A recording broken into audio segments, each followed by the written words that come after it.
Hello everyone, good morning. आप सबका स्वागत है आपके अपने चैनल बुल रन इंडिया में। आज की वीडियो में हम डिस्कस करने वाले हैं कि ग्लोबली क्या इवेंट्स चल रहे हैं, आने वाले दिनों में निफ्टी कहां की ओर जाने वाला है, हमारी इंडियन मार्केट्स क्या रिबाउंड करेगी, क्या रिकवर करेगी इन लेवल से। हम बहुत सारे इंडिकेटर्स, न्यूज़ और फैक्ट्स के बेसिस पे बात करने वाले हैं, जिससे हमें क्रिस्प पता चल जाएगा कि इंडियन मार्केट्स आने वाले दिनों में कहाँ की ओर जा सकती है। निफ्टी क्या यहाँ से रिकवर करेगा या यहाँ से और गिरेगा, इसके ये डिपेंड करता है कुछ कारणों पे। सबसे पहला, जो फ्राइडे को 15 अगस्त को यूएस और रशिया की पीस टॉक्स होने वाली हैं ओवर यूक्रेन वॉर अलास्का में, उसका बहुत बड़ा इम्पैक्ट पड़ेगा नेक्स्ट वीक में ग्लोबल मार्केट्स पे, खासकर इंडिया पे। रीजन बीइंग, अगर ये वॉर एंड हो जाती है, पीस डील हो जाती है, जो चांसेस ज्यादा हैं कि ट्रम्प करा सकते हैं, क्योंकि वो बहुत ज्यादा उत्सुक हैं नोबेल प्राइज के पीछे। अगर ये पीस डील होती है, इंडियन मार्केट्स के लिए बहुत अच्छा रहेगा। रीजन बीइंग कि ट्रम्प उस केस में और रशिया ये इशू रेज करने वाले हैं कि आप हमारे ऑयल बायर्स को क्यों परेशान कर रहे हो। सो अगर यूक्रेन वॉर एंड होती है, इंडिया के लिए बहुत फेवरेबल रहेगा। सेकेंडली, अगर एंड नहीं होती तो ट्रम्प और ज्यादा हार्श होंगे उन कंट्रीज पे जो रशिया से ऑयल बाय कर रहे हैं। चाइना पे वो होंगे नहीं, रीजन बीइंग कि उन्होंने चाइना को 90 दिन का और टैरिफ पॉज दे दिया है। बट इंडिया पे फिलहाल वो काफी ज्यादा हार्श है और ज्यादा होंगे अगर ये पीस टॉक्स सही दिशा में नहीं जाती, अगर डीरेल हो जाती है, नहीं होती, नेगेटिव होती है, तो उसका बहुत नेगेटिव इम्पैक्ट आपको देखने को मिलेगा निफ्टी में। इंडियन मार्केट्स ताश के पत्तों की तरह बिखर जाएगी अगर ये पीस टॉक्स सक्सेसफुली आगे नहीं बढ़ती। वैसे एक टॉक में कुछ नहीं होने वाला, कम से कम भी अकॉर्डिंग टू मी 2-3 टॉक्स लगेंगी अगर दोनों ही पॉजिटिव डायरेक्शन में जाना चाहते हैं तो। बट अगर आपने रिसेंटली देखा हो तो पीएम मोदी ने पुतिन से भी बात करी एंड कल ही जेलेंस्की से भी बात करी ओवर यूक्रेन वॉर, और एक ही मैसेज रखा कि ये एरा वॉर का नहीं है, हम शांति चाहते हैं।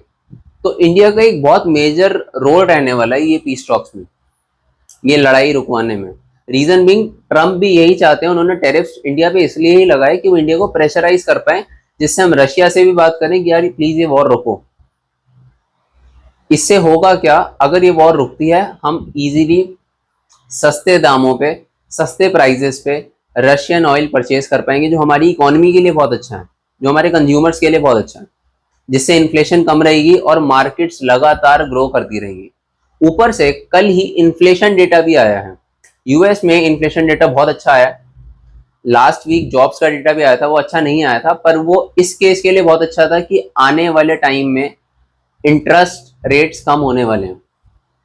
और कोई बड़ी बात नहीं है कि इन्फ्लेशन डेटा तो इतना अच्छा है कि 50 बेसिस पॉइंट्स तक भी कट मिल जाए, जिससे मार्केट में लिक्विडिटी आएगी। उसके बाद चाहे खबर अच्छी हो, बुरी हो, रिजल्ट्स अच्छे हो, बुरे हो, अगर मार्केट में लिक्विडिटी आ रही है तो मतलब वो इमर्जिंग मार्केट्स में आएगी और मार्केट्स यहाँ से ऊपर की तरफ जाएंगी। सेंटिमेंट्स कैसे भी हो, अगर लिक्विडिटी आपकी साइड है, अगर यूएस में रेट कट्स होते हैं तो पैसा इमर्जिंग मार्केट्स में आएगा। बस रशिया यूक्रेन वॉर वाला अगर सॉल्व हो जाए तो इंडियन मार्केट्स के लिए वो बहुत पॉजिटिव रहेगा, रिलायंस के लिए बहुत पॉजिटिव रहेगा, क्योंकि रिलायंस भी एक ऑयल रिफाइनरी कंपनी है, तो वो भी ऑयल रिफाइन कर करके बेचते हैं और रशियन ऑयल रिलायंस से बहुत ज़्यादा परचेज करता है। अब आगे चलते हैं स्क्रीन पे और डिस्कस करते हैं कि आने वाले टाइम में लेवल्स डिस्कस करते हैं कि निफ्टी पे आपको किन लेवल्स पे ध्यान रखना चाहिए। Thank you so much, screen पे मिलते हैं। ठीक है, एक बार चार्ट्स पे देखते हैं। निफ्टी हमारा 24,619 पे क्लोज हुआ है, आज की क्लोजिंग आई है फाइनल 24,619। तो 24,600 के ऊपर क्लोज होना एक बहुत ही पॉजिटिव सिग्नल है। अब देखना पड़ेगा कि कौन कौन से सेक्टर्स इसको सपोर्ट करेंगे। अगर हम फिलहाल देखें तो मेटल सेक्टर स्ट्रांग है, ऑटो सेक्टर स्ट्रांग है, और कहीं ना कहीं फाइनेंशियल्स में उतनी ज़्यादा स्ट्रेंथ नहीं है। ऑटो बहुत ज़्यादा स्ट्रांग है। निफ्टी के चार्ट्स को अगर एक बार देखें, ये इसके लोअर लेवल्स थे, मोटा मोटा 24,460, जहाँ से बार बार पहले भी बाउंस कर रहा था। एक दिन उसके नीचे क्लोजिंग थी, बट फिर उसके ऊपर बुलिश एंगल्फिंग कैंडल बना के क्लोजिंग करी और अब उसके ऊपर सस्टेन करने की कोशिश कर रहा है।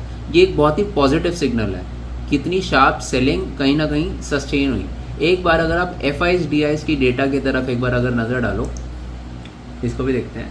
लास्ट 30 डेज का डेटा FIs का, जिसमें FIs ने टोटल 33,000 करोड़ की सेलिंग की है। वहीं पे DIs ने नेट परचेजेस सिर्फ और सिर्फ 1540 करोड़ की हैं। अगर हम एक बार नेट देखेंगे तो लास्ट दो हफ्तों में 16,000 करोड़ की सेलिंग की है FIs ने। 11 अगस्त को 950 करोड़ की, और एक दिन 8 अगस्त को फ्राइडे का सेशन था, 2800 करोड़ की बाइंग भी आई थी। उससे एक दिन पहले 5500 करोड़ की सेलिंग, 4400 करोड़ की सेलिंग। तो मेजरली FIs लगातार सेलिंग वाले मोड में, और ये सेलिंग वाले मोड में ही रहेंगे जब तक US इंडिया रिलेशन से कोई पॉजिटिव न्यूज़ नहीं आती।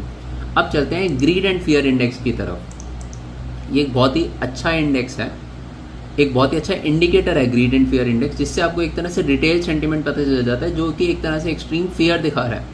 एक्सट्रीम फियर का मतलब क्या है कि हर किसी को लग रहा है, हर किसी के मन में एक डर है कि मार्केट नीचे गिर जाएगी। और जब लोगों में एक्सट्रीम फियर होता है, वो टाइम होता है जब स्टॉक्स बहुत अच्छी वैल्यूएशंस पे मिल रहे होते हैं, और बड़े इंस्टीट्यूशंस उन्हें परचेज करने के लिए, स्मार्ट मनी उसे खरीदने के लिए बिल्कुल रेडी बैठी होती है। जैसे वॉरेन बफेट जी का एक कोट भी था कि by when everyone is in extreme fear, और सेल कब करो जब सारे के सारे बहुत ज़्यादा ग्रीडी हो। तो अभी फिलहाल अपनी मार्केट एक्सट्रीम फियर वाले जोन में है। ऑटो सेक्टर की जैसे मैं बात कर रहा था, ऑटो सेक्टर में ये बहुत स्ट्रॉन्ग रेजिस्टेंस है 24,122 की। 24,122 के ऊपर अगर कल के सेशन में हमें क्लोजिंग मिलती है, वो बहुत ही पॉजिटिव ब्रेकआउट होगा, बहुत बड़ा ब्रेकआउट होगा ऑटो सेक्टर स्टॉक्स के लिए। मेनली जितने भी 2 व्हीलर स्पेस से और 4 व्हीलर स्पेस से स्टॉक हैं, ऑटो स्टॉक्स, उनमें आपको बहुत ही स्ट्रॉन्ग ब्रेकआउट देखने को मिलेगा आने वाले सेशंस में। तो बहुत इंपॉर्टेंट रहने वाले आने वाले दिन। Hope for the best. Levels फिलहाल ये दिखा रहे हैं कि गिरावट रुकने के संकेत है। अगर 24,460 का लेवल बना रहता है, मार्केट उसके ऊपर रहती है, तो कहीं ना कहीं आपको यहाँ से रिकवरी देखने को मिलेगी ही मिलेगी। तो जो लोग नया ट्रेड भी लेना चाहते हैं, वो कहीं ना कहीं यहाँ पे 200 पॉइंट्स के SL के साथ एक नया ट्रेड ले सकते हैं, 24,400 के SL के साथ ट्रेड ले सकते हैं फॉर द टारगेट्स ऑफ 24,950। ठीक है, और ये सिर्फ एजुकेशनल पर्पज़ के लिए है। आप प्लीज़ पहले खुद अपनी पूरी अच्छे से रिसर्च करो। हम यहाँ पे सिर्फ चार्ट्स के लेवल डिस्कस करेंगे। Thank you so much for this video. Thank you.